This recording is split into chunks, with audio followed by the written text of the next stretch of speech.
দুর্গার আয়ু 24 থেকে 36 ঘন্টা, এটা বলে হুমকি দিল দিব্যা সেন জগদ্ধাত্রীকে। হ্যাপি এভার 70 দেখা যাবে আজকের পর্বে। বিস্তারিত জানতে ভিডিওতে একটি লাইক দিয়ে পুরো ভিডিওটি দেখতে থাকুন। গল্পের শুরুতেই আমরা দেখতে পাবো চন্দ্রনাথ মুখার্জি রাজনাথকে বলছে, আমার কিন্তু টাকা চাই, পয়সা চাই, চেয়ার চাই, হ্যাঁ আমার সব চাই। তোরা তো অনেকদিন ভোগ করলি তাই না, অনেক দিন, আর নয়, বুঝতে পেরেছিস, আর নয়। এইবার আমি চন্দ্রনাথ মুখার্জি, উৎসব মুখার্জি, বৈদেহী মুখার্জি, মেহেন্দি মুখার্জি, আমরা আমাদের আখেরটা বুঝে নিতে চাই, এইটা তোকে বলে রাখলাম। আর বাকি রইল দুর্গা, যা শুনে অবাক হয়ে যায় রাজনাথ। অন্যদিকে দেখা যায় বেদ বসু হসপিটালে এসে বলতে থাকে দুর্গাও মরবে, তবে ওর মৃত্যুটা খুব মিষ্টি হবে, কিছুটা মরবে, শুধু একটা ট্রিক ইউজ করা হবে, কোনো গুলাগুলি হবে না, জাস্ট ব্রেন খাটাতে হবে। বেদ বসু এগুলো সবই বলছে দিব্যা সেনের স্বামী মিথিলকে আরও বলছে বেদ বসু, বাবু আপনি একদম চিন্তা করবেন না, আপনার স্ত্রী কাজটুকু করে হসপিটালে ঢুকবে, তারপর আবার সুস্থ হয়ে জেলে ঢুকবে, তারপর আবার বেরোবে, কারণ আমাদের আলটিমেট টার্গেট জগদ্ধাত্রী। এটা বলে বেদ বসু তুষার তীর্থ মিটিমিটি হাসতে থাকে, যা শুনে অবাক হয়ে যায় মিথিল। এদিকে কৌশিকী কারোর সঙ্গে ফোন করে নিচের দিকে নামছে, বলছে শুনুন এদিকে কিন্তু আমার কোনো মিটিং রাখবেন না, একদম আমি এখন মিটিং অ্যাটেন্ড করতে পারবো না, আমার বাবার বাড়িতে এত বড় একটা বিয়ে গেল, মেয়েটা তো 2 দিন পরে আবার দিরাগমনে আসবে, আমি একটা ফ্যামিলির সাথে সময় কাটাতে চাই, সো এই টাইমে আমি কোনো মিটিং কনফারেন্স নাথিং কিছুই রাখবো না। তখন ওইখানে চন্দ্রনাথ মুখার্জিকে দেখে কৌশিকী অবাক হয়ে যায়, বলছে কাকাই কিছু বলবে আমাকে, যা বলার তাড়াতাড়ি বলো, ওদের বাড়িতে মানে দুর্গার শ্বশুর বাড়িতে তত্ত্বগুলো পাঠাতে হবে, আর বউবাদের কি সাজ হবে এগুলো তো আমিই সিলেক্ট করেছি, কিভাবে সাজাবো মানে সাজবে ফুলের সাজগুলো, আমি তো সবই পছন্দ করেছি, দরকার পড়লে ওগুলো নিয়ে আমি চলে যাব ওদের বাড়িতে, এজন্য আমার কাজ রয়েছে, তুমি বলো, যা বলো তাড়াতাড়ি বলো। তখন চন্দ্রনাথ বলে, না সে তুই যেখানে খুশি যা, তাহলে কালকে তোকে বোর্ড অফ ডিরেক্টরস মিটিংয়ে থাকতে হবে। যা শুনে কৌশিকী প্রায় অবাক হয়ে যায়, বলছে কি বলছো তুমি, আমি ঠিক বুঝতে পারছি না, বাড়িতে সদ্য এত বড় একটা বিয়ে উৎসব গেল, এখনো ওদের ভাত কাপড় ফুল সজ্জা কিছুই হয়নি, সব বাকি রয়েছে, তারপর মেয়ে আসবে দিরাগমনে, বাড়িতে আসবে, তারপর তো ওদের হানিমুন হবে, ওরা হানিমুনে যাবে, এই সময় পুরো পরিবার একসঙ্গে মিলে আমরা কোথাও আনন্দ করব, হইচই করব, একসাথে মিলে উৎসবটা কাটাবো, সেখানে তুমি আমাকে বলছো আমাদের কোম্পানি বোর্ড অফ ডিরেক্টরস মিটিংয়ে থাকতে। সরি কাকাই, তুমি ভুলে যাচ্ছ যে ওই কোম্পানিটার মাথায় আমি বসে আছি, তোমার না কোনো অধিকারই নেই আমাকে হুকুম করার, যে আমাকে বোর্ড অফ ডিরেক্টরস মিটিংয়ে থাকতে হবে। তখন বৈদেহী সামনে চলে আসে, বৈদেহী বলতে থাকে বুঝলাম তোমাকে হুকুম করার কেউ নেই, ঠিক আছে, তাহলে তোমার সামনে আমি হাত পাচ্ছি, হ্যাঁ তোমার কাছ থেকে আমি হাত পেতে চেয়ে নিচ্ছি। তখন কৌশিকী বলে তোমরা কি নাটক করছো, কি চেয়ে নিচ্ছ আমার কাছ থেকে হাত পেতে, আমি তো কিছুই বুঝতে পারছি না।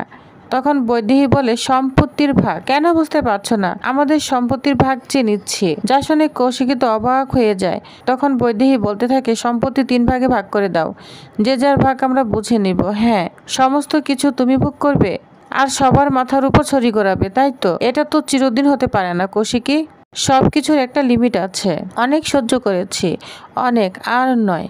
তখন ওইখানে রাজনাথ চলে আসে, রাজনাথকে বৈদেহী বলতে থাকে আমি এই বিষয়ে তোমার সঙ্গে আগেই কথা বলেছি। তুমি কি বলেছ, তুমি বলেছ কৌশিকী যে ডিসিশন নিবে সেটাই হবে, তাই তো, তাই আমি কৌশিকীর সাথে কথা বলতে এসেছি, মোট কথা আমার সম্পত্তির ভাগ চাই, নইলে। তখন কৌশিকী বলে নইলে কি করবে কাকিমণি, তুমি কি করতে পারো বলো। তখন চন্দ্রনাথ বললে ব্যাপারটা কিন্তু কোর্ট অবধি গড়াবে, আর সেটা পরিবারের পক্ষে খুব কি সম্মানজনক হবে। তখন রাজনাথ বলে তোকে আমি চড়িয়ে কিন্তু সিধা করে ফেলবো বলে রাখলাম, তুই কোর্ট দেখাচ্ছিস, তুই পরিবারের সম্পত্তির জন্য কোর্টে গিয়ে দাঁড়াবি। তখন চন্দ্রনাথ বলে দাঁড়াবো তো, অবশ্যই দাঁড়াবো, 100 বার দাঁড়াবো, কারণ আমরা খুব ভালো করেই জানি যে চালগুলো কিভাবে দেওয়া হচ্ছে। তখন কৌশিকী বলে কোন চালের কথা বলছো কাকাই। তখন এখানে উৎসব চলে আসে, উৎসব বলে কাকাই সেই চালের কথাই বলছে, যে চালের তোর হাতের ওই ছোট্ট বড়েটা না ধীরে ধীরে শক্তি পেতে পেতে ওই দাবার বোর্ডের না কিং হয়ে উঠেছে, ও সরি কুইন হয়ে উঠেছে, তাই না। তখন কৌশিকী বলে তুমি আমাদের কোম্পানির একজন সাধারণ চাকরিজীবী, এইসব বিষয়ে কথা বলার কোনো রাইট তোমার নেই, আর হ্যাঁ, যদি তুমি ভাই হিসাবে কথা বলতে চাও তাহলে ভদ্রভাবে কথা বলো, তার কারণ তুমি কিন্তু খুব ভালো করেই জানো যে আমার সহ্য ক্ষমতা কিন্তু খুব একটা বেশি নেই, আমি কিন্তু খুব একটা টলারেট করতে পারি না।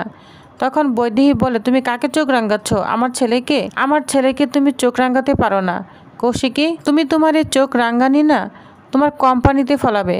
কেমন?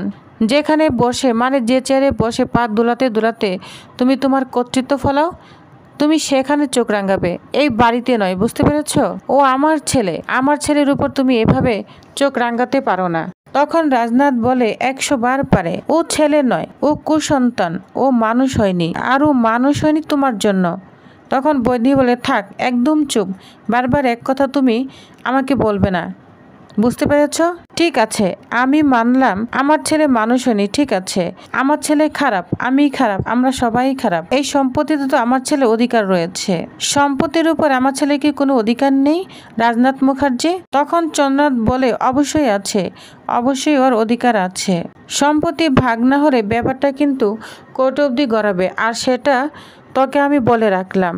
আর তখন রাজনাথ চন্দ্রনাথের উপর হাত তুলতে যায়, তখন চন্দ্রনাথ হাতটা একদম ধরে ফেলে। তখন চন্দ্রনাথ বলে, দাদা বলে সম্মান করছি, দ্বিতীয়বার হাত চালাবি না, বুঝতে পেরেছিস? প্রথমবার সম্মান করলাম। তখন রাজনাথ বলে, তোর এত বড় স্পর্ধা, তুই ভুলে যাচ্ছিস তুই কার সাথে কথা বলছিস? আমি রাজনাথ মুখার্জি। তখন চন্দ্রনাথ বলে, আই নো তুই রাজনাথ মুখার্জি আর আমি চন্দ্রনাথ মুখার্জি। কোনো ভাইয়ের স্নেহ ভালোবাসা এসব কিচ্ছু নেই, নিজেদের মধ্যে কিচ্ছু নেই। আমরা সবাই আলাদা, আমরা সবাই আলাদা মানুষ। ইয়েস, এই প্রপার্টির উপরে আমাদের ভাগ আছে, আমাদের অধিকার আছে, তাই তোর ভাগটা তুই বুঝে নিবি আর আমার ভাগটা আমি বুঝে নিব। তখন উৎসব বলে, হ্যাঁ কৌশিকী মুখার্জি, তুই তোর ভাগটা প্লিজ বুঝে নিস। তখন ওইখানে জগদ্ধাত্রী চলে আসে। জগদ্ধাত্রী বলে, কিসের ভাগ? কি ভাগ হওয়ার কথা হচ্ছে? সম্পত্তি তো ভাগ হবে না। তখন বৈদেহী মুখার্জি জগদ্ধাত্রীকে বলে, তুমি কে কথা বলার? তখন উৎসবও বলে, কে তুমি আমাদের মাঝে কথা বলার? এই কথাগুলো বলার কি তোমার অধিকার আছে? এই দেখো, তোমার মেয়ের না বিয়ে দিয়েছ, তোমার মেয়ে বাড়ি থেকে বিদায় নিয়েছে, এবার তুমি এই বাড়ি থেকে বিদায় হও, কোনো ছোটখাটো একটা ফ্ল্যাট দেখে নাও। তখন ওইখানে স্বয়ম্ভু চলে আসে। স্বয়ম্ভু উৎসবকে বলতে থাকে, বৌদির সঙ্গে এভাবে কথা বলতে হয় না উৎসব। তখন উৎসব বলে, আমি আমার বৌদির সঙ্গে কথা বলছি না, আমি আমার এক্স গার্লফ্রেন্ডের সঙ্গে কথা বলছি, যাকে তুমি বিয়ে করেছ। যেটা শুনে স্বয়ম্ভু অবাক হয়ে যায়, আর কৌশিকী এসে উৎসবকে কষে চর মারতে থাকে। কৌশিকী উৎসবকে বলতে থাকে, সম্পর্কগুলোকে কোনো কেদাক্ত করো না, কোনো রকম অসভ্যতা করো না উৎসব, আর ভালো করে কান খুলে শুনে রাখো, সবাই কান খুলে শুনে রাখো, কোনো ভাগাভাগি কিচ্ছু হবে না, পরিবারের প্রত্যেকে একত্রে এখানেই থাকবে, যার অসুবিধা হবে সে বেড়ে যেতে পারো, দরজা খোলা আছে। তা শুনে বৈদেহী চন্দ্রনাথ উৎসব রাগান্বিত হতে থাকে। তখন কৌশিকী বলে, কথাটা যেন মাথায় থাকে। এটা বলে কৌশিকী ওইখান থেকে চলে যায়। তখন বৈদেহী রাগান্বিত হয়ে যায় আর বলে, এই বাড়ি থেকে বের হয়ে যাবার অধিকার কে দিয়েছে তোমাকে? তখন রাজনাথ বলে, জানো না ওকে? যাও, তোমরা না খুব বলছো কোর্টে যাবে, যাও কোর্টে যাও, দেখি তোমরা কি করতে পারো। তুমি জানো না যে ওর কত ক্ষমতা? ক্রীড়া জগৎ থেকে সব কিছু ওর কথা মতোই হয়, ও ওর কথাই না অনেক কিছুই ঘটে যেতে পারে। তখন রাজনাথ বৈদেহীকে অনেক কথা শুনে এখান থেকে চলে যায়। তখন বৈদেহী বলে, আমি ভাগ নিব, ভাগ তো আমি নেবই। আর জগদ্ধাত্রীকে বৈদেহী বলতে থাকে, তোমাকে আর তোমার মেয়েকে কিচ্ছু দিব না, তোমাকে আর তোমার মেয়েকে মাথায় মুকুট করে আমি আর মাথায় বসাতে পারবো না, এ কথা আমি তোমাকে বলে দিলাম। সস্তার মুকুট আমি মাথায় তুলি না। তখন জগদ্ধাত্রী বৈদেহীকে বলতে থাকে, মা, সস্তার মুকুট আপনি মাথায় তুলবেন না, ঠিক আছে, কিন্তু কপালের টিপ তো পরে আছেন। কপালের টিপের দাম কিন্তু মাত্র 2 টাকা থেকে 5 টাকা হতে পারে, কিন্তু ওই যে জুতোর দাম অনেক বেশি, তবুও কিন্তু সে জুতো পায়ের তলায় থাকে। যা বলে বৈদেহী রাগান্বিত হয়ে যায়, আর তখন জগদ্ধাত্রী ওইখান থেকে চলে যায়। অন্যদিকে দিব্যা সেন ষড়যন্ত্র করে চলেছে হসপিটালে বেডে শুয়ে। তখন তার স্বামী মিথিলকে বলে, ডায়াল করো, জগদ্ধাত্রীকে ফোন করো। তখন দিব্যা সেন জগদ্ধাত্রীকে ফোন করে বলতে থাকে, জগদ্ধাত্রী মুখার্জি, তোমার মেয়েরাও না বড় জোর 24 থেকে 36 ঘন্টা। তখন জগদ্ধাত্রী বলে, কোন মেয়ের কথা বলছেন? কি বলছেন আপনি? কার মেয়ের কথা বলছেন? তখন দিব্যা বলে, কার মেয়ের কথা বলবো? আপনার মেয়ে? হ্যাঁ, আপনার মেয়ে দুর্গার কথাই বলছি, ওর দাহর খরচাটা না পাঠিয়ে দিচ্ছি, ওটা ঋণ না রয়ে গিয়েছিল। তখন জগদ্ধাত্রী বলে, আপনি কে বলছেন? আপনি শুনতে পাচ্ছেন? কে বলছেন? তখন দিব্যা সেন ফোনটা রেখে দেয়। জগদ্ধাত্রী খুব চিন্তায় পড়ে যায় কে ফোন করলো। তখন সে ফোন না বারবার ডায়াল করতে থাকে। তখন সে ডক্টর ফোনটা ধরে। ডক্টর ফোন ধরে বলতে থাকে, শুনুন, আপনার সঙ্গে এখন কথা বলার সময় নেই, আমি রাউন্ডে আছি, এটা বলে ফোন রেখে দেয়। তখন স্বয়ম্ভু চলে আসে। স্বয়ম্ভুকে সমস্ত ঘটনা খুলে বলে স্বয়ম্ভু তো অবাক হয়ে যায়। তখন স্বয়ম্ভুকে সেই ফোন নাম্বারটাতে টেস্ট করার জন্য স্বয়ম্ভু সেই ফোনটা টেস্ট করে সে একটা ডক্টর নাম্বার পায়। সেই ডক্টরকে সেই ডক্টর তথ্য নেওয়ার জন্য লোক লাগিয়ে দেয় স্বয়ম্ভু মুখার্জি। এদিকে রাজনাথ চলে এসেছে, বলছে ওদিকে দুর্গার তো ভাত কাপড়ের অনুষ্ঠান শুরু হয়ে যাবে, জানি না পাগলিটা কি করছে। এটা বলে রাজনাথের চোখ ছলছল করে ওঠে। তো প্রিয়বাস, তাহলে আগামী পর্বে আরও কী হতে চলেছে তো জানতে অবশ্য আমার সাথেই থাকুন। ধন্যবাদ।